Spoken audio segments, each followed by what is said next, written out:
Өнөөдрийн хичээлээр давталтын операторуудын талаар үзье. За нэгдүгüүрт нь болохоор параметр давталт маань байна. За харин 2 3 дугаар давталтыг нийлүүлээд нөхцөл давталт гэдэг. За тэгээд нөхцөл давтал маань дотор хоёр ангилна. Өмнөө нөхцөл давталт, төгсгөлдөө нөхцөл давталт. За зарим үед ихэндээ хардаа гэсэн үгүүд бол их яригддаг. За параметр давталтыг бол for гэсэн хөрөөгөр илэрхийлдэг. За өмнөө нөхцөл давталтыг болохоор while, за төгсгөлдөө нөхцөл давталтыг болохоор do while гэсэн үгээр хийдэг. За энэ гурван давталт маань ямар ялгаатай юм бэ гэхээр за параметр давталтын хувьд бол давтах тоон урьдчилан мэдэгдэж байгаа үед давталтыг гүйцэтгэдэг. За жишээ нь эхний 10 тоог гарга хэвэл эхний 10 тооны нийлбэрийг олж гэдэг юм уу те. Ийм үед бол параметр давталтыг ашигладаг. За харин нөхцөл давталтуудыг бол давтах тоон урьдчилан мэдэгдэхгүй байгаа үед ашигладаг. Өөрөөр хэлбэл ямар нөхцөл хүртэл давтах нь мэдэгдэж байгаад тэр нөхцөл хүртэл хэдэн удаа давтах нь мэдэгдэхгүй байгаа тийм давталтуудыг бол нөхцөл давталтаар шийдэж өгдөг.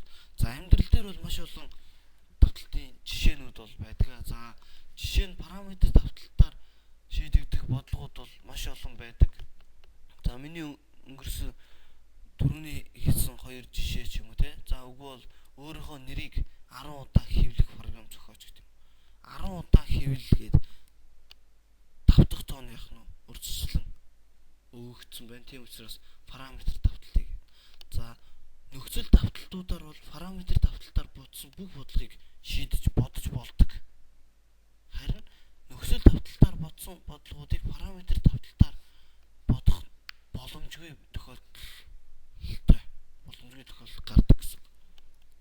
За нөхцөл давталтын жишээ нэх юм бол за нэг шагааг морь буутал хаях гэх юм уу те, шагаа хаях үйлдэлийг олон дахин давтна. За энийг бол нөхцөл маань ямар нөхцөл тавьж гинэ вэ гэхээр би морь буулгасан уу гэсэн нөхцөлийг тавиал за морь буутлаа яах нь шагаагаа шийдэх нөхцөл давталтын үед.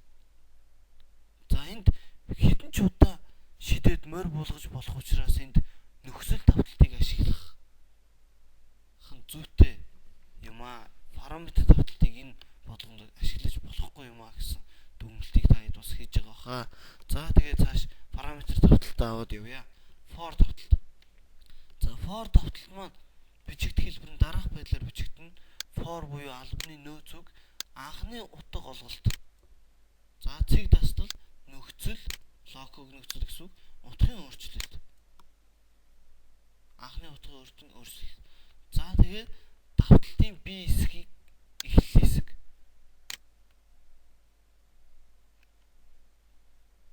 За давталтын эхлэлийн дараа давталтын бие хэсэг.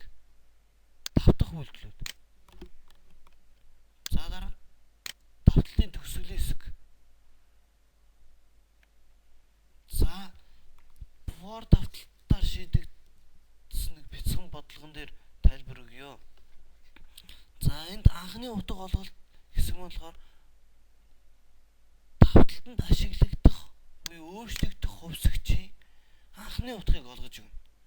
За жишээ нь К гэсэн хувьсгч байлаа гэвэл К нэгээс эхэллээ анхны утга. За хэд хүртэл явах вэ буюу нөхцөл. За энд бол анхны утга нь. За for те. For. За нөхцөл нь болохоор юу байх вэ гэхээр К тэдээс баг буюу тэнцвүүч гэдэг. Энэ логик нөхцөл. Логик нөхцөл. За дараа нь утгын өөрчлөлт гэхээр К маань хэдээр өөрчлөгдөх юм бэ? Тэрийг зааж өгнө. 10-аар нэгээс 10-аар нэмэгдээд 10 дээр очих юм уу? Нэгээр нэмэгдээд 10 дээр очих юм уу? 2-оор нэмэгдээд 10 дээр очих юм гэх мэт. За К нэгээр нэмэгдүүлнэ гэх юм бол К дутх оноох нь К дээр нэмэх нь 1. За давталтын эхлэл хэсэг. Тэгээд давтах үйлдэлүүд. За тэгээд давталтын төгсгөл хэсэг. Ийм байдлаар бичигддэг. За энд утгын өөрчлөлтийг бол нэмэгдүүлэх, хоригдуулах үйлдэлүүдийг ашиглаад хийж болно. Нэмэгдүүлэх, нэгээр нэмэгдүүлэх, К нэгээр хоригдуулах гэх юм. Ийм үйлдэлүүдийг өмнөх хичээлүүд дээр үзсэн байна. За буцаад жишээнд орё. За манай жишээний хувьд бол давталтанд ашиглаж байгаа хувьсгч N гэсэн байна.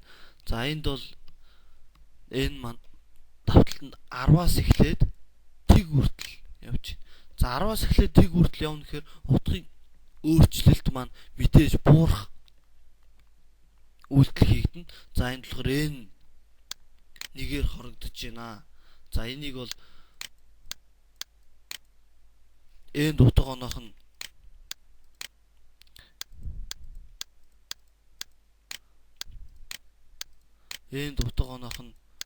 N дээр нэмэх гэсэн үйлдэлтэй ижлэгдгийг би түрүүн хэлсэн баха.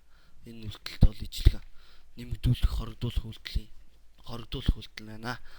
За энэ давталтын дотор ашиглаж байгаа энэ өөрчлөгдөж байгаа өсөөд буураад байгаа энэ хувьсгчийг болохоор давталтын параметр буюу тоолуур гэж нэрлэдэг байдаг бас. Тоолуур. За энэ давталтын эхлэл хэсэг, төгсгөл хэсэг байна. За давталтанд хийгдэх үе давтдах үйлдэл маань printf гэсэн функц байна. За энэ үйлдэл маань ямар үйлдэл вэ гэхээр хэвлэх функц байгаа. Дэлгэцэнд мэдээл.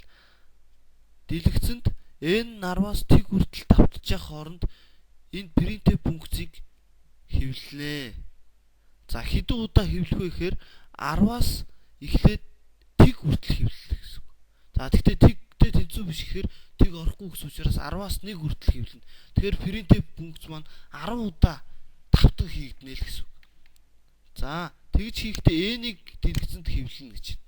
За n-ийг хэвлэхдээ за n-ийн форматыг хүчээд дасал хэвлээд нэг тоосон цай хэвлэж байна. Тэгээд арын тоонуудыг дараачийн тоонуудыг хэвлээд байна. За n 10 үед 10-ыг хэвлээд n-ийг хэвлээд таслал цай авч дараа нь дахиж давтаад n нэгээр хоригдоод 9 болно.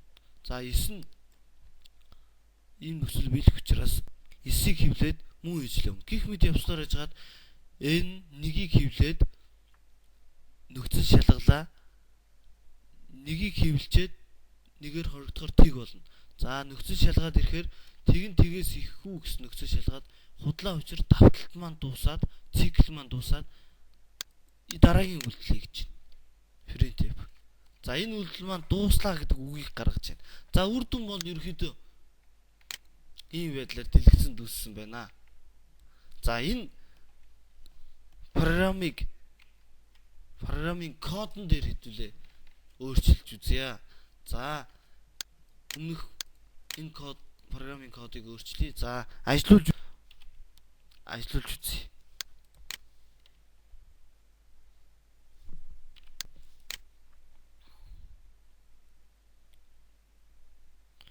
За ингэж хэвлэж байна. За 10 таслал зай аваад 9 таслал зай аваад 8 таслал зай авж байгаа үйлдэл маань энд байгаа гэсэн үг. Энд зай авж байгаа үйлдэл. За тэгээ хамгийн сүүлд нь дууслаа гэж хэлж байна. За энийг мөрөнд шилжүүлэх гэхээр болгоё гэх юм бол энэ таслалыг арилгаад энэ дашуу зураас n гिचх юм бол n-ийг хэвлэхдээ шинэ мөрөнд шилжээд яваад байна гэсэн. За 10 9 8 7 6 5 гэх хэвлэлт нэг хүрээ дууслаа гэж хэлж байна.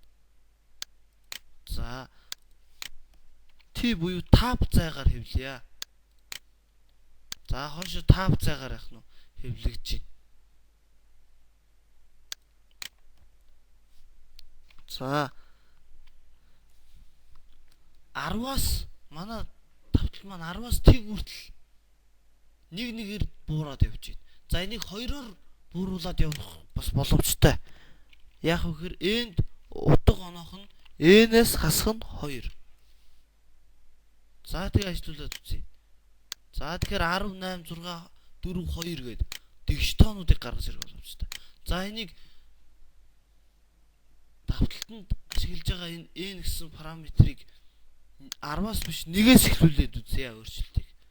За 1-ээс эхлүүлж байгаа юм чинь нөхцөл өөрчлөгдөн n маань 10-аас бага уу тэнцүү гэж үзье. За энэ нөхцөл өөрчлөгдөж байгаа юм чинь нэмэгдүүлэх хоригдуулах үйлдэл өөрчлөгдөнө. Утгын өөрчлөлт маань. За энд нэгээр нэмэгдүүлээ явчих. За нэгээр нэмэгдүүлээд явсан үед ямар үйлдэл өгөх вэ гэхээр За 1 2 3 4 5 6 7 8 10 гээд тэгээд дуслаа гэж хэлж байна. За ер нь програмчлалыг хэлийг сурах, бодлого бодож сурахтаа бол нэг програмыг л ингэж олон байдлаар, олон талаас нь өөрчилж тухайн өөрчилсөн үр дүндээ л анализ хийх явдал юм байгаа юм да. Бодлогыг програмын кодыг өөрчлөхгүйгээр програм бичиж сурна гэсэн ойлголт бол ерөнхийдөө байхгүй. За 2-оор нэмэгдүүлээд явъя. За утга оноох нь n дээр нэмэх нь 2. 2-оор нэмэгдүүлээд явахаар 1-ээс 10. За утгын өөрчлөлтийг 2-оор нэмэгдүүлэхэд 1-ээс утга маань 2-оор нэмэгдээд 9 хүртэл хэвлээд дууслаа гэж сонгоо тог хэвлэж байна. За тэгш тог хэвлэх бол эхлэх утгын тэг юм уу? 2 болгож байна. За тэгэх юм бол 2 4 6 8 10 гэх мэт хэвлэж. За энд 10-ыг 100 болгох боломжтой. За тэгэхээр 1-ээс буюу 2-оос 100 хүртэлх тэгш тоонуудыг хэвлэж байна. За 5 хуваагдах тоонуудыг хэвлэх юм бол тухайн программыг өөрчлөх боломж бас бий. Яах вэ гэхээр эхлэх утга нь 5-аас эхлээд 5-аар нэмэгдүүлээд за 100-гийн дотор ч гэдэг юм уу те. За тэгвэл 100-гийн дотор 5 хуваагдах тоонуудыг хэвлээд гаргаад ирнэ. За ийм үйлдэл хийх боломжтой. За энд нэмэгдүүлэх, хорогдуулах үйлдэлүүдийг за ийм маягаар одоо товч бичиглэлээр хийж өгөх боломжтой гэж өнгөрсөн хичээлүүдээр ярьсан байгаа.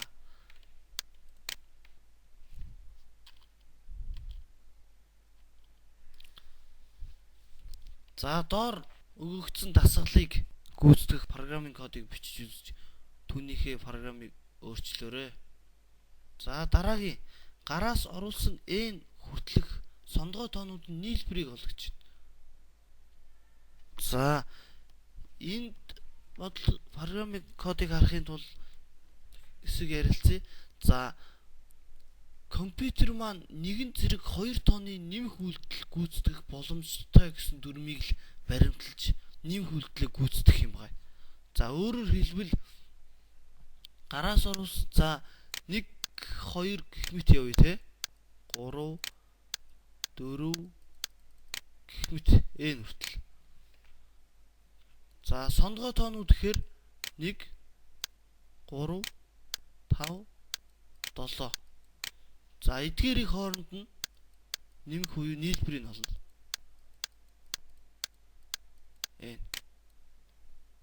За нэгэн зэрэг компьютер маань нэгэн зэрэг 2 тооны нийлбэр бодож чадна гэх юм бол 2 2-оор нь бүлэглээд бодох. За эхний 2-ыг нэмээд үр дүнгийн дараагийнхтаа. Үр дүнгийн дараагийнхтаа гэх мэт явсаар байжгаад үр дүнгийн дараагийнхтаа гэх мэт. За эндээс нийлбэр болох S нийлбэр гарч ирнэ. Тэр нийлбэр дээрээ дараагийн гишүүнийг нэмээд явна. Дараагийн гишүүн. За энэ гишүүд маань 2 2-оор сонгоотой учраас нэмэгдээд яваад байгааг та бүхэн анзаарсан баг. Тэв учраас давталтаа яаж зохион байгуулах вэ гэхээр энд сонгоо тоонуудыг орлох параметрийг 2 2-оор нэмэгдүүлээд давталтаа гүйцэтгэх n хүртэл.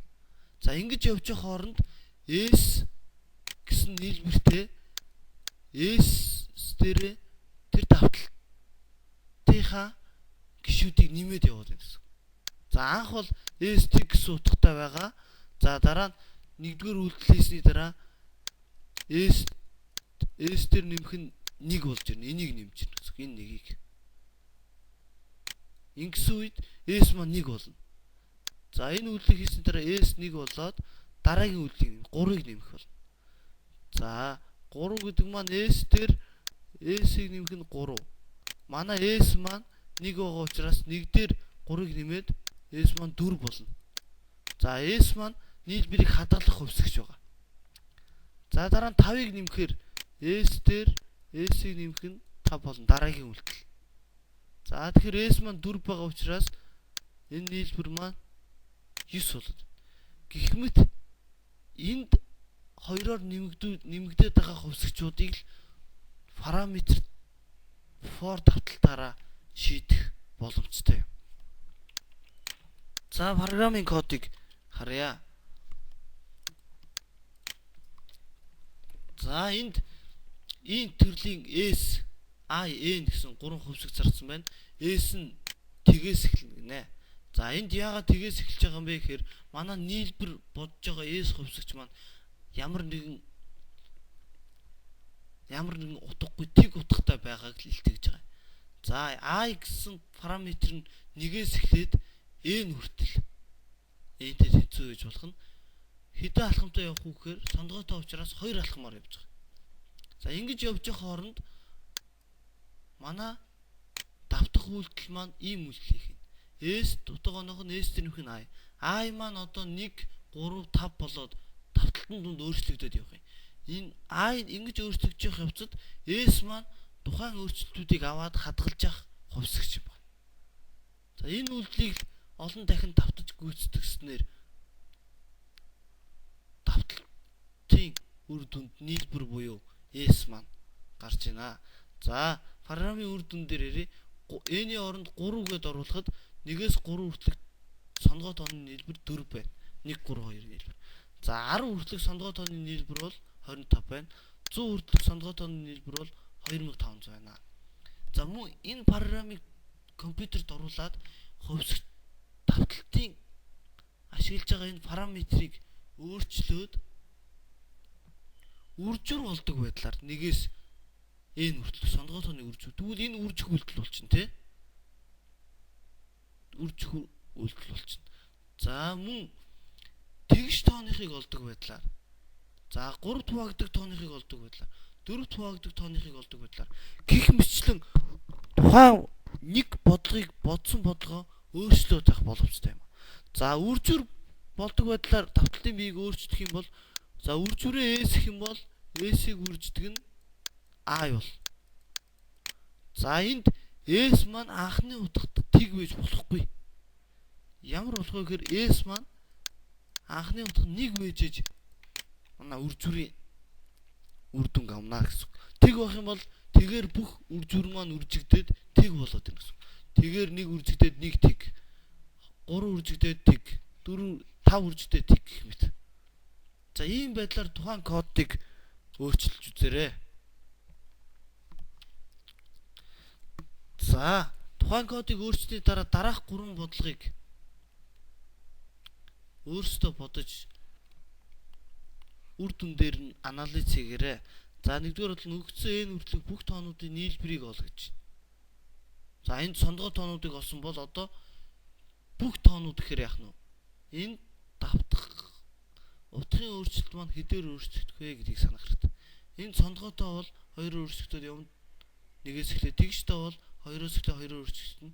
Бүх тоо гэхээр за 1-ээс эхлээд хэдээр өөрчлөгдөн гэдгийг бол хаад мэдж байгаа хаа. За гараас оруулсан N хүртэлх тоо бүхэл тоонуудын үржүрийг олох програм зохио. За би энэ давтах үйлдэлийг бол энд хийцэн байна. За энд гэхдээ гараас оруулсан ямар утганд програм буруу хариу гаргаж байгааг олж тооцоод гэж. Энд яагаад буруу хариу гаргах вэ гэхээр энд төрөл маань хасах 2 тэрбумаас нэмэх 2 тэрбум хүртэл тэрбумын хооронд үйлдэл хийх боломжтой. Одоо 2 тэрбумыг 2-оор үржүүлэх юм бол 4 тэрбум гардаг ч юм уу те. Тийм үйлдэл хийх юм бол манай хариу буруу гарна гэсэн үг. За ямар юун дээр буруу гарч байгааг бол тооцоолж олно.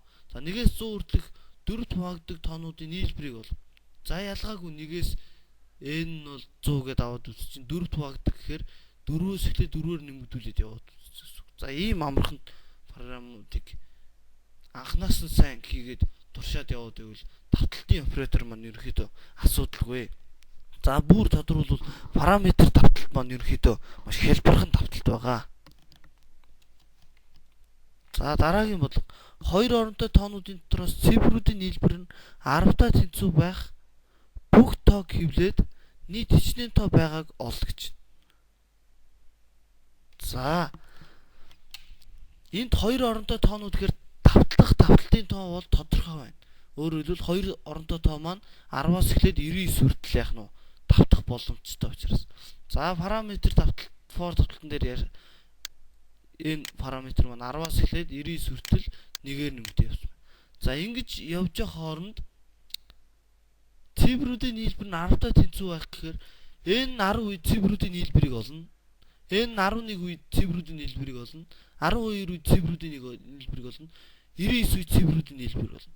Тийм учраас энэ n-ийн утга болгонд цифруудын нийлбэрийг олох учраас давталтан дотор хийж байгаа үйлдэлүүд маань арай олон үйлдэл байна.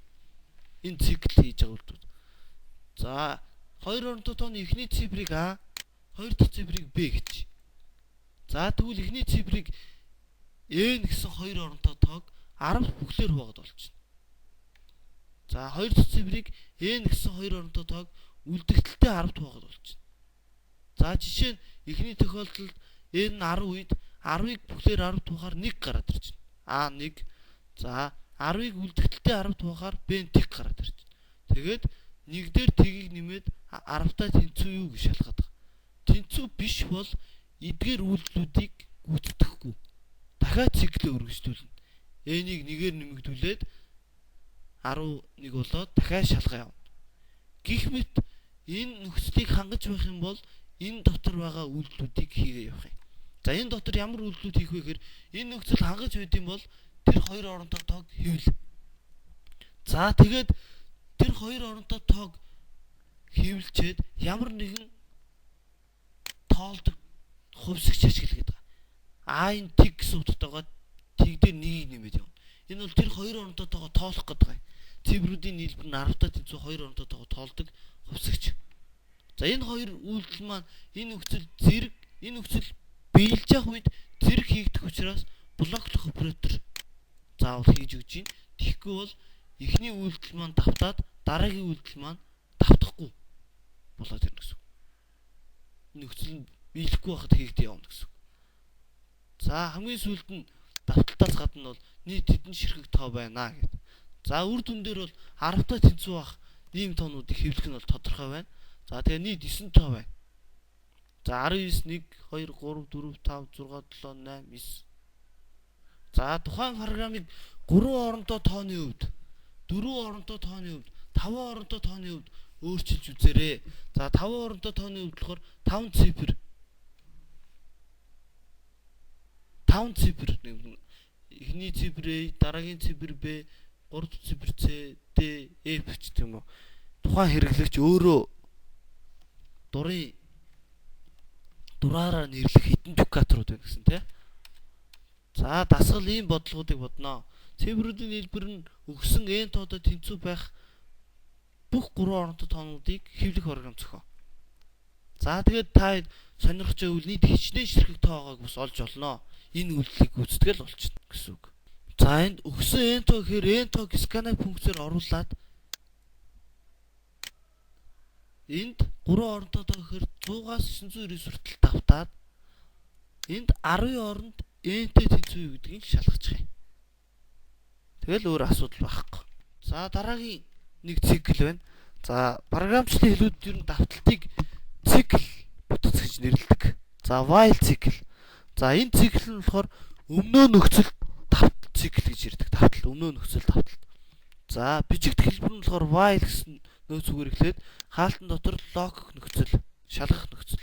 За тэгээд давталтын эхлэл төгсгөл байна. Энэ хооронд давтах үйлдэлүүд.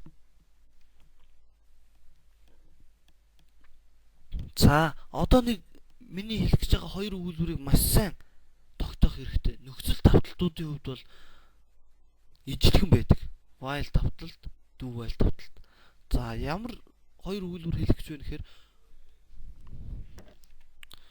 за миний хэлэх хоёр өгүүлбэр бол за while, do while гэсэн хоёр давталт нь шалгаж байгаа логик нөхцөл үнэн байх юм бол давтах үйлдэлүүдийг гүйцэтгэдэг. Үнэн байх юм бол давтах үйлдэлүүдийг гүйцэтгэдэг.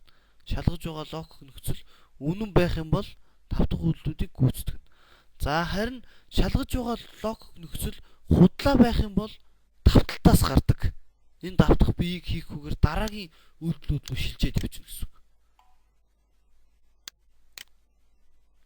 За дараагийн нэг өгүүлбэр бол за энэ давталтын бие дотор энэ шалгаж байгаа логик нөхцөлийг худлаа болгодог үйлдэл заавал бичигдэнэ. Давтаж байгаа үйлдэл дотор шалгаж байгаа логик нөхцөлийг худлаа болгодог үйлдэл заавал хийгдэнэ. За энд худлаа болгодог үйлдэл хийгдэхгүй бол төгсгөлгүй давталт болоод програм маань яах нь дэлгэцэн дээр давтаад зогсохгүйгээр давтах юм. За бяцхан бодлогон дээр тайлбар өгье. За энд давталт маань энэ хэсэг байна. Циклийн бүтэц маань энд харагдаж байгаа шүү. За ийнд тэгсэн N гэсэн энэ цэцэрлэгийн хувьсгчийг ашигласан байна. Зарласан байна. За printf функцээр эхлэх тоо оруул гэдэг үг гаргаж байна. За scanf функцээр тэр тоог оруулах үйлдэл маань энд хийж байна. За n тгээс x нөхцөл шалгаж байна. N тгээс их байх юм бол энэ хоёр үйлдэлийг дахин давтнаа гэсэн үг. За дахин давтна. За жишээ нь n нэг үед гараас нэгийг оруулаад өгөхөд нэг нь тгээс их учраас нэгийг хэвлэнэ. Дараа нь нэгийг нэгээр хорогдуулна. Нэгийг нэгээр хорогдуулаад тэг. Дахиад нөхцөл шалгалаа энд ирээд. Тэгэн тгээс их үү. Худлаа учраас ямар нэгэн үйлдэл хийхгүйгээр давталт дуусна. Дуусах гэдэг үгийг гаргаад дуусна. За жишээ нь энд байна. Эхлэх тоог 8 гээд оруулахад 8 нь тгээс их учраас 8-ыг хэвлээд дараа нь 8-ыг нэгээр хорогдуулж байна. 7 болно. Дахиж шалгаад 7 тгээс их үү. Үнэн учраас 7-гоо хэвлээд дахиад нэгээр хорогдуулж байна. За 7-г нэгээр хорогдвол 6 болно. За энэ 6 хэвлсэн байна. За гэх мэт хэвсээр яжгаад 2 болно. За 2 нь тгээс их үү. Үнэн учраас 2-ыг хэвлээд нэгээр хорогдуулаад 1 болж байна. 1 нь тгээс их үү. Үнэн учраас нэгийг хэвлээд нэгээр хорогдуулж байна. Нэгийг нэгээр хорогдуулахаар тэг учраас тэг нь тгээс их үү. Худлаа учраас дараагийн давталт дуусаад дараагийн оператор хийгдэнэ. Дуусав гэсэн үг гаргана гэсэн үг.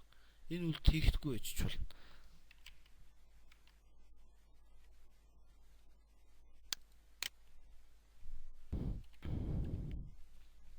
За манай бодлогын хувьд хариу бол үр дүн бол ийм байдлаар гарч эхлэх тоог оруул гэдэг. За scanf функцээр энд 8 гэсэн утга гараас оруулж өгөхөд 8-аас 1 хүртэл буураад явчихна. За дахиад ажиллуулад 10 гэж үзье. За тэгвэл 10-аас 1 үйлдэл яах нь хорогдуулаад хэвлэлсэн байна. За энэ давталтын хувьд шалгаж байгаа нөхцөл бол энд хийгдэж байна. За энэ нөхцөл үнэн учраас давтаад яваад байна. Худлаа болохоор дуусаад дараагийн үйлдэл хийж байна. За энд дараа нь үйлдэл хийхдэггүй гэж болно. Энэ үйлдэлийг арилгахчиж болно. За шалгаад үзье. 10-ыг орууллаа. 1-ээс 10-аас 1 хүртэл хэвлээд төгсөж байна. За энэ нөхцөлийг худлаа болгож байгаа үйлдэл маань энд хорогдуулах үйлдэл. Өөрөөр хэлбэл 10-ыг оруулахад нэгээр хорогдуулсаар яжгаад тэг болгочих. За энийг бас өсгөр оруулж болно уу? Хэвлэж.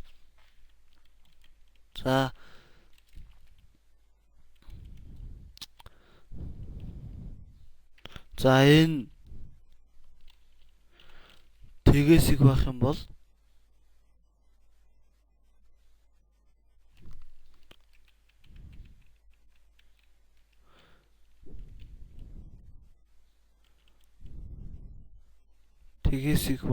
бол за энийг нэг говьсогч ашиглая. А гэсэн хувьсгч нь энэ болохоор энд анхны утгатаас зарлагдагч 1-ээс эхэлнэ гэд. За ингээд энд А-ыг 1-ээр нэмэгдүүлээ явууч. Тэгээд А-ыг хэвлээ явууч. За энд оноход N хүртэл яах нь вэ? Нэгээс эхлүүлээд нэмэгдүүлээд хэвлээ явах. За 10 гэх юм бол нэгээс эхлээд 10 хүртэл хэвлээ явчихна. За 2-оор нэмэгдүүлнэ гэх юм бол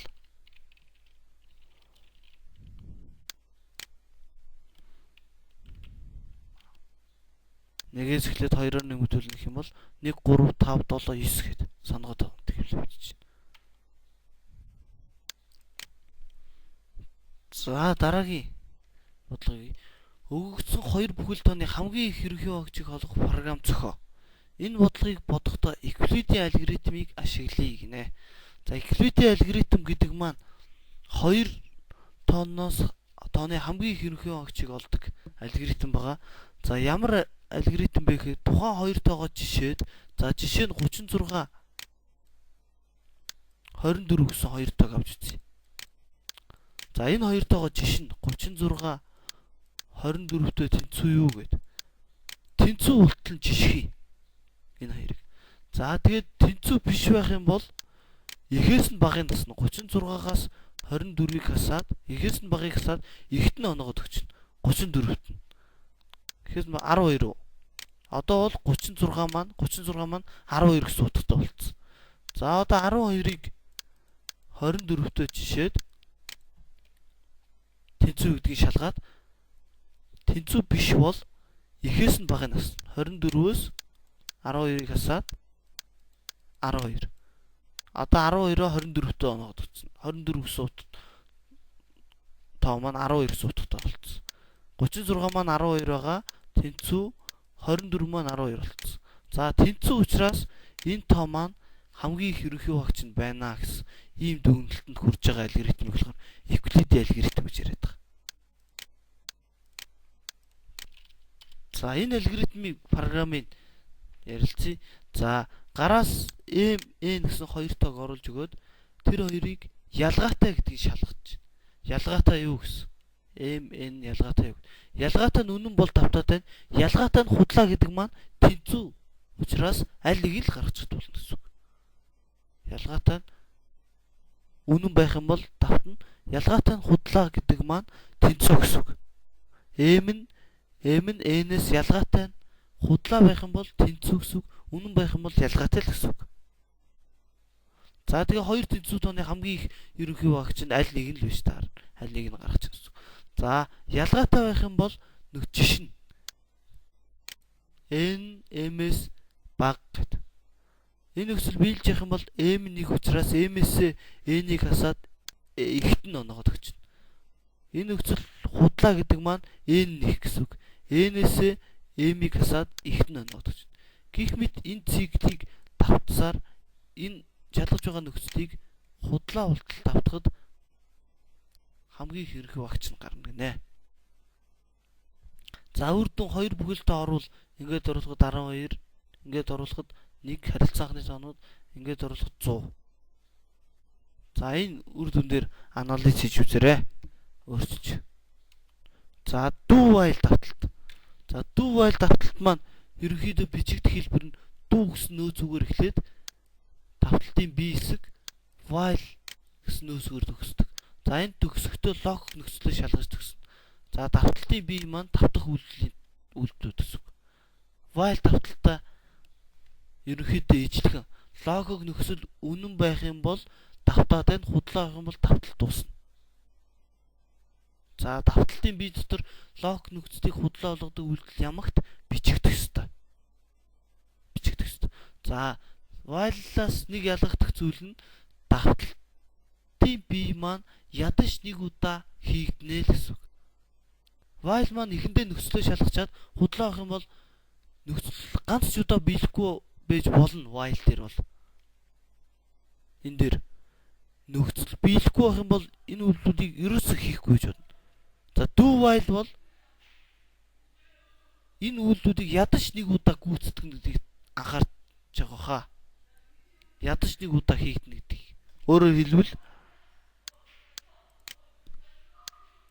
Өөрөөр хэлбэл давталтын b дотор байгаа үйлдэлийг ядаж нэг удаа хийгдэнэ. За эхлээл do гэсэн нөөц үгээс эхлээд энэ үйлдэлийг хийлээ. Дараа нь нөхцөлөө шалгалаа худлаа авах юм бол энэ хийсэн үйлдэл гаргачихна.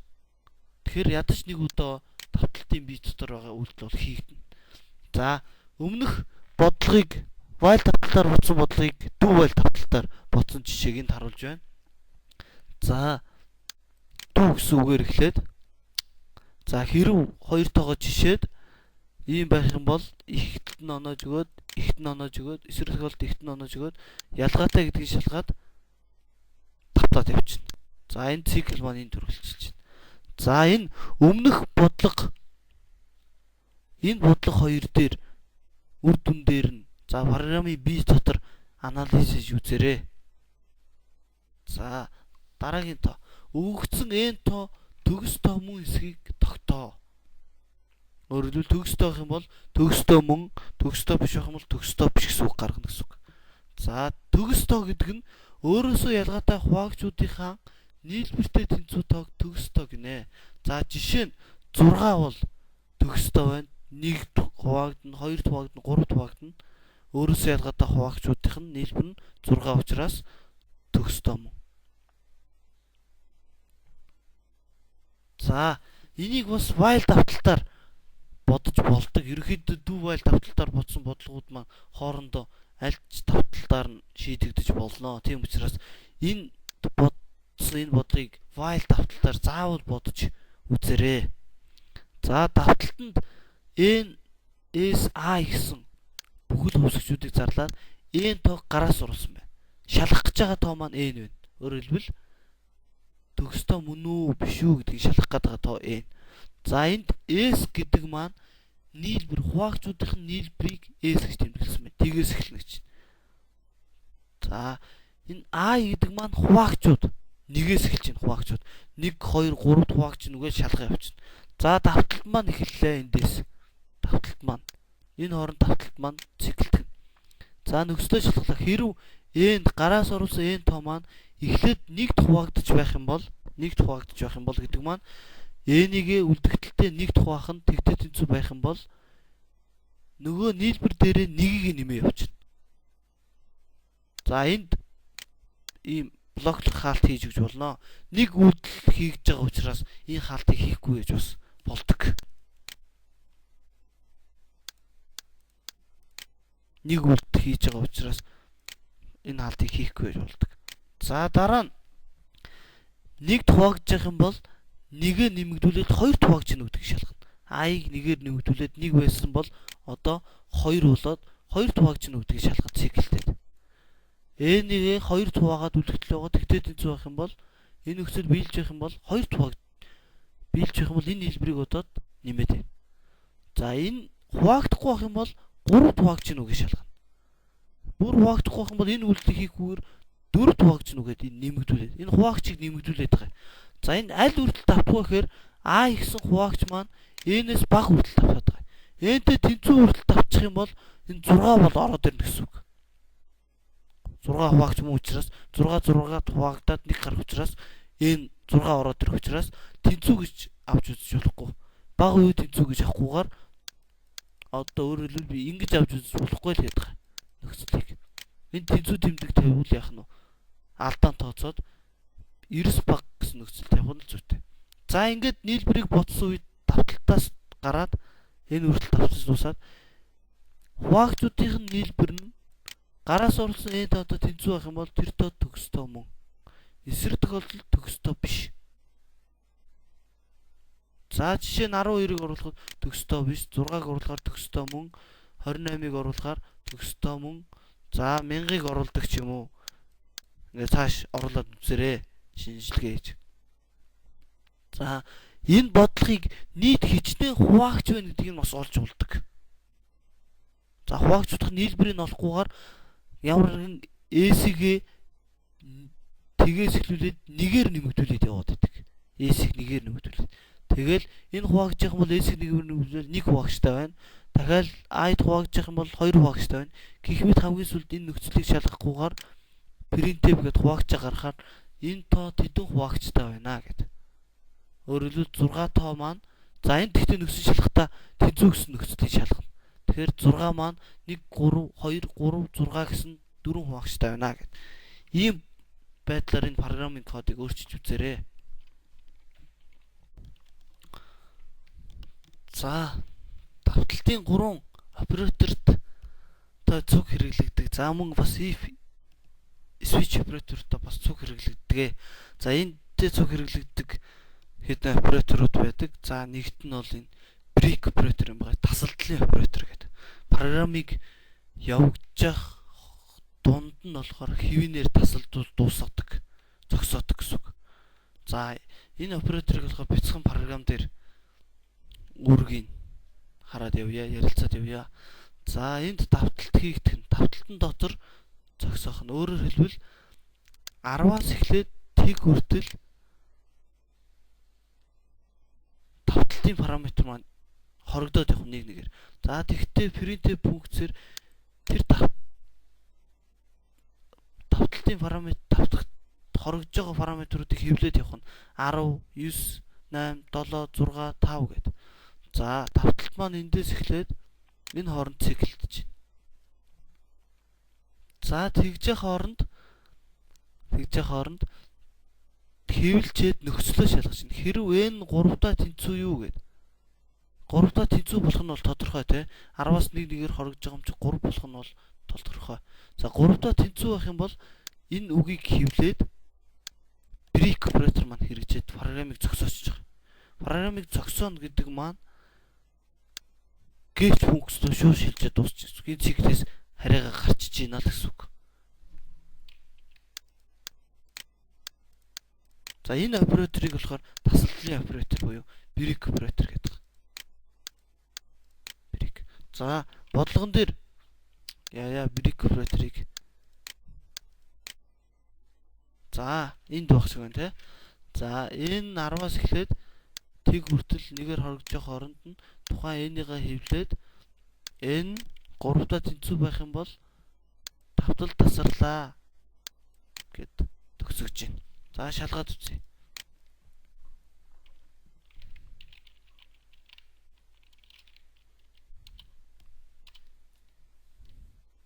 За яг ижлэг үр дүн гэж байна те. 19 гэж явсаар байжгаад 3-таа тэнцүү байх юм бол давтал дуусаад дараагийн үйлдэлүүдийг хийхгүйгээр зогсчихж байгаа. За энд бол давтал тасарлаа гэсэн үг бол нэг чухал биш. Бид давталт энд дуусч гинүү гэдэг үгийг хэвлэх гээд байгаа. Энэ байхгүй гэж болно. Break operator маань ганцхан өөрөө л яг нь программын тасалдуулаад зогсоочдөг. За шалгаад үзье. За ингээд 3 хүртэл яваад энд тасалтны оператор маань яг нь хийгдэд энэ тасал юу маань програм маань зогсчлоо 3 дээр гацчлаа гэсэн үг. За энийг бас 8, 9 дээр гацаач болно. За 5 дээр тасалдуулъя. За тэгэхээр яг нь 5 хүртэл яваад дууслаа. За энэ оператор хаана хэрэглэгдэх вэ гэхээр тухайн бодлогууд дээр за эхний 5 ширхэг тэгштойг олч гэдэг юм уу те. За тэгштэй бол амархан олчихин. За 5 ширхэг анхны тоог олч гэдэг юм. Эхний n ширхэг анхны тоог хэвлэж гэдэг юм уу те. Тэр бодлогууд дээр бол энэ break operator маань их чухал үүрэг гүйцэтгэж ашиглаад байдаг ерөнхийдөө. Өөрөөр хэлбэл n одоо жишээ нь 5 ширхэг эхний n ширхэг гэх юм бол n-ийг гараас оруулаад одоо i-ыг нэгээр нэмэгдүүлээд яваад n-тэй тэнцүү байх юм бол давталт break operator хийгдээд энэ гаргасан анхны тоонуудыг бүгдийг хэвлэх ч юм уу те олсон. Ийм байдлаар ашигладаг. За дараагийн оператор маань continue буюу үргэлжлүүлэх оператор. За энэ оператор маань за программын явцад тухайн нөхцөлийг шалгаад тэр нөхцөлд биелэж байх юм бол түүнийг алгасаад үргэлжлүүлдэг.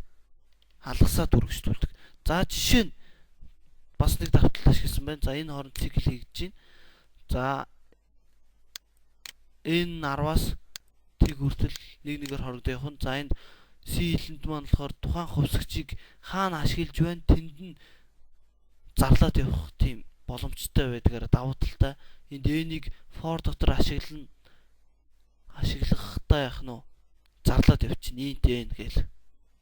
Бас энд урдчлан зарлаж өгч бас болно. За тэгээд ингэж явж явах хооронд тавтай тэнцүү байх юм бол continue буюу үргэлжлүүлэл гэсэн үг. Тавтай тэнцүү байх юм бол тавыг алгасаад одоо үргэлжлүүлээд энэ үйлдэлийг хийхгүйгээр дахиад тавт гэсэн үг. Тавталт руугаа очих гэсэн үг. За үр дүн дээр харъя. За энэ 10-аас эхлээд 1-ээр хорогдоод хэвлээд яваад байна. 6-г хэвлчээд энэ 5 болохоор үргэлжлүүлээд 5-ыгаа хэвлэхгүйгээр энд хэвлэхгүйгээр дахиад явж байна. Тэгэхээр энд 1-ээр хорогдоод 4 болоод 4-ийг хэвлээд ирнэ л гэсэн үг. Тэгээд энд дууслаа гэдэг дараагийн оператор хийж байна. Энэ операторыг болохоор